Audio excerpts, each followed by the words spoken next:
Computer fundamental की इस series में आप सभी का स्वागत है। आज का हमारा टॉपिक है जनरेशन ऑफ कंप्यूटर। इससे पहले हम हिस्ट्री ऑफ कंप्यूटर और उस पर बेस्ड एमसीक्यूज कवर कर चुके हैं। तो चलिए स्टार्ट करते हैं आज का हमारा टॉपिक। तो आज का हमारा टॉपिक रहेगा फोर्थ जनरेशन। इससे पहले हम first, second and third generation को कवर कर चुके हैं। अगर आपने अभी तक वीडियो को नहीं देखा है तो लिंक डिस्क्रिप्शन बॉक्स में गिवन है, वहाँ से आप वीडियो को देख सकते हैं। तो फोर्थ जनरेशन में भी हम एज इट इज़ इन सभी की पॉइंट्स को कवर करेंगे कि फोर्थ जनरेशन में किस टेक्नोलॉजी का यूज़ हुआ, इनपुट आउटपुट डिवाइस क्या थे, मेमोरी क्या थी, ऑपरेटिंग सिस्टम प्रोग्रामिंग लैंग्वेज कौन सी यूज हुई, पावर स्पीड एंड साइज़ क्या थे और फोर्थ जनरेशन के एग्जाम्पल क्या थे। Next is fourth generation. Fourth generation में सबसे पहले अगर हम बात करें टाइम पीरियड की, तो टाइम रहेगा इसका 1971 से एट प्रेजेंट, क्योंकि ये हम बाद में डिस्कस करेंगे कि प्रेजेंट टाइम क्यों रहेगा। तो नेक्स्ट इज टेक्नोलॉजी। तो फोर्थ जनरेशन में किस टेक्नोलॉजी का यूज़ हुआ ये एक बार हम डिस्कस कर लेते हैं। प्रीवियस वीडियो में हमने डिस्कस किया था स्केल ऑफ इंटीग्रेशन, मीन्स कि आईसी को कैसे एक कैटेगरी में डिवाइड किया गया है। तो आईसी को एसएसआई और एमएसआई, मीन्स अगर क्वेश्चन आ जाए आपका कि एसएसआई और एमएसआई किस जनरेशन में है, तो ये रहेगा आपका थर्ड जनरेशन में। तो इसी प्रकार फोर्थ जनरेशन में किसका यूज़ हुआ है, फोर्थ जनरेशन में एलएसआई और वीएलएसआई इस टेक्नोलॉजी का यूज़ हुआ है। LSI means large scale integration और VLSI means very large scale integration, और ये हमारा रहेगा फिफ्थ जनरेशन में। तो फोर्थ जनरेशन के लिए हम आगे डिस्कस करेंगे कि कैसे वीएलएसआई टेक्नोलॉजी का यूज़ हुआ। तो फोर्थ जनरेशन में वीएलएसआई और वीएलएसआई टेक्नोलॉजी का यूज़ हुआ। इन्हीं टेक्नोलॉजी का यूज़ करके माइक्रो प्रोसेसर को बनाया गया। एक माइक्रो प्रोसेसर क्या होता है, माइक्रो प्रोसेसर होता है कि micro processor is a chip. Micro processor को माइक्रो चिप के नाम से भी जानते हैं, जिसको माइक्रो चिप भी कहा जाता है। Micro processor is a chip containing millions of transistor and components. Electronic components होते हैं इस एक छोटी सी चिप के अंदर। मिलियंस ऑफ ट्रांजिस्टर यानी कि नंबर ऑफ ट्रांजिस्टर, बहुत ज़्यादा मात्रा में ट्रांजिस्टर होते हैं। तो इसको माइक्रोचिप आ जाए या फिर माइक्रो प्रोसेसर आ जाए, इसी को कहा जाता है। नेक्स्ट इज कि सबसे पहले जो माइक्रो प्रोसेसर है वो इंटेल 4004, ये फर्स्ट माइक्रो प्रोसेसर का नाम है। इसको सन 1971 में आईबीएम ने डेवलप किया था। Next is input output device कि फोर्थ जनरेशन में किस इनपुट आउटपुट डिवाइस का यूज हुआ। तो फोर्थ जनरेशन में हम जानते हैं कि इनपुट आउटपुट डिवाइस, अगर थर्ड जनरेशन की बात करें तो कीबोर्ड, माउस, प्रिंटर, इन सभी का थर्ड जनरेशन में प्रयोग स्टार्ट हो गया था। तो फोर्थ जनरेशन में अगर हम बात करें तो पॉइंटिंग डिवाइस, माउस क्या है, माउस एक पॉइंटिंग डिवाइस है। आपका क्वेश्चन आ सकता है कि व्हाट इज़ पॉइंटिंग डिवाइस, कि पॉइंटिंग डिवाइस क्या है। तो आपको पता होना चाहिए, आपके जो स्क्रीन के ऊपर डार्क करते हैं हम, जो एरो के सिंबल जैसा जो साइन होता है उसको हम माउस यानी कि उसको पॉइंटर बोलते हैं। तो इस फोर्थ जनरेशन के अंदर ही पॉइंटिंग डिवाइस डेवलप हो गए थे, इनका यूज़ होना स्टार्ट हो गया था। नेक्स्ट इज मेमोरी कि फोर्थ जनरेशन में किस मेमोरी का प्रयोग हुआ। फोर्थ जनरेशन में यूज हुआ semiconductor memory and small magnetic disk.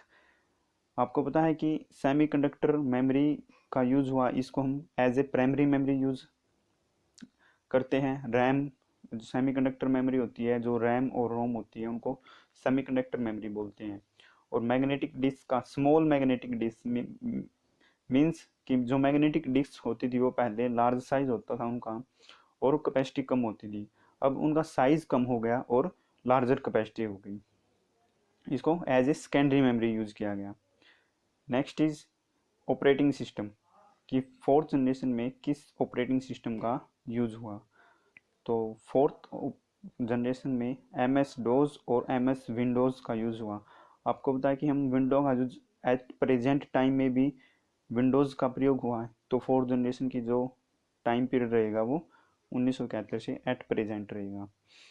तो इसलिए ये हमारा ऑपरेटिंग सिस्टम रहेंगे फोर्थ जनरेशन में।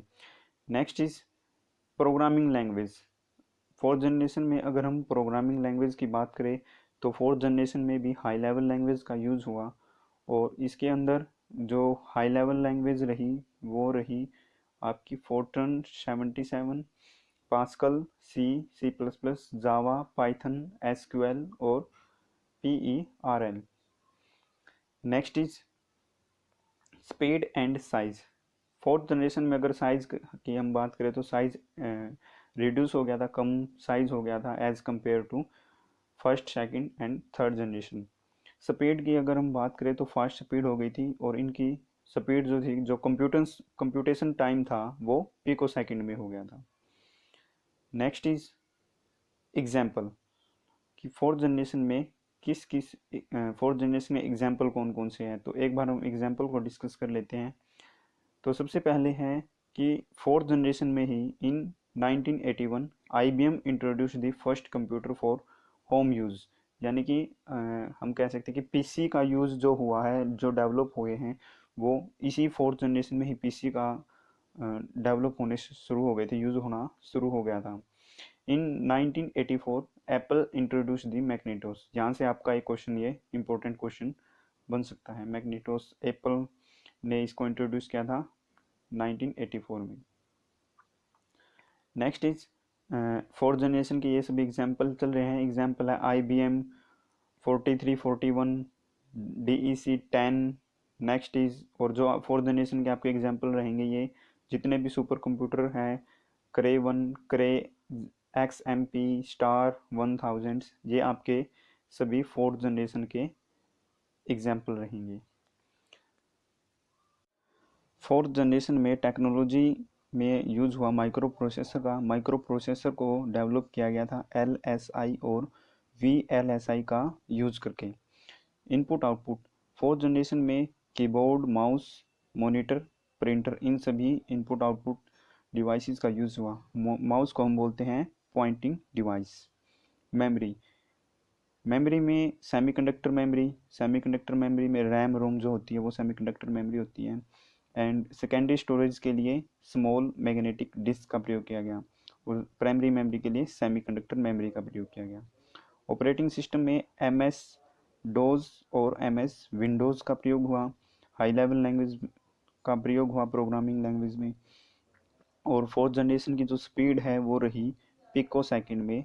फोर्थ जनरेशन कंप्यूटेशन टाइम जो रहा वो पिको सेकंड में रहा।